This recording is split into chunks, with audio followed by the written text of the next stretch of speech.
لیکن باز وقتی این برادر پیشنهاد کرد، گفتن صورت میبراید از ممکن دولت‌های روسیه باشد، دولت‌های امریکا باشد، یک صورتی دختر میبراید.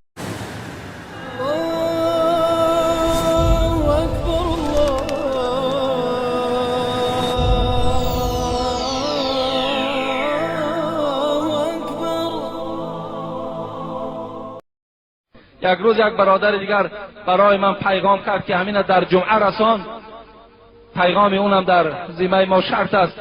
میگوید جوانها امروز اینترنت میآموزند، ما که طلبگاریم. جوانهای عزیز، من شما یاد داشته باشین در روزهای جمعه جوانهایی که مکتب خوان بودن من نمیگذاشتم که مسجد آیند. گفتم رو درس هاتون خوانید، از درس ها نگریزین. همون مکتبی که علمی که میآموزین همون هم علم خداست. علم دنیا علم خدا هست، علم آخرت هم علم خداست. ما نمیگذاشتیم. گفتن جوانها اینترنت میآموزن، امروز کامپیوتر میآموزن. ما طرفدار هستیم که امروز جوانها کامپیوتر آموزن، اینترنت آموزن، زبان انگلیسی را دانند، زبان عربی را دانند، همه زبان دانند.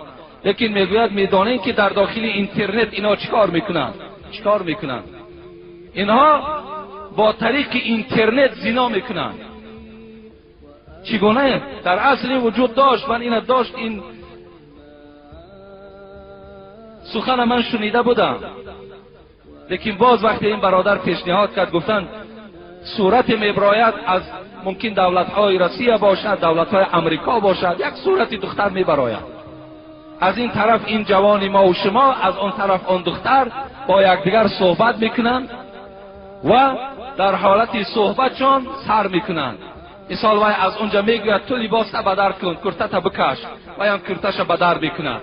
وای از اون طرف این جوان تماشا دارد، این جوان از اینجا اون زن تماشا دارد. وای لباس میکشد، فلان شکش، فلان ش میکشد. با طریق همون اینترنت با یکدیگر زنا میکنند. آیا این گناه نیست؟ نخواد در اینترنت ما و شما وقتی داخل میشویم اینقدر علمهای زیاد ماندگی، اینها را آموختن برای ما و شما ضرور است، نه با طریق اینترنت زنا کردن. رسول اکرم صلی الله علیه و سلم میگوید العینان تزنیان و زناهما النظر.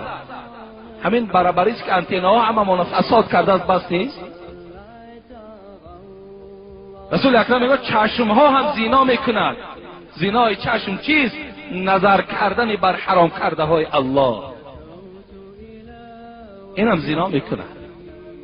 جوانای عزیز بسیار هوشیار باشید، کاری کنید که حیاتاتون از دست ندهیم. ما امروز غم دخترهامون هم میخوریم، لیکن همون بچه‌ای که در مکتب میخواند و همون هم زناکار باشد، همین هم یک داغ همون خاندان ما و شماست. بسیاری ما و شما یک عقیده نادرست داریم که بچه هر کاری کند کردن گیرد، لیکن دختر نکند. چی بچه دستی به زنا زند، چی دختر دستی به زنا زند، هر دو در گناه برابر است. هر دو این ما و شما را شرمنده میکند.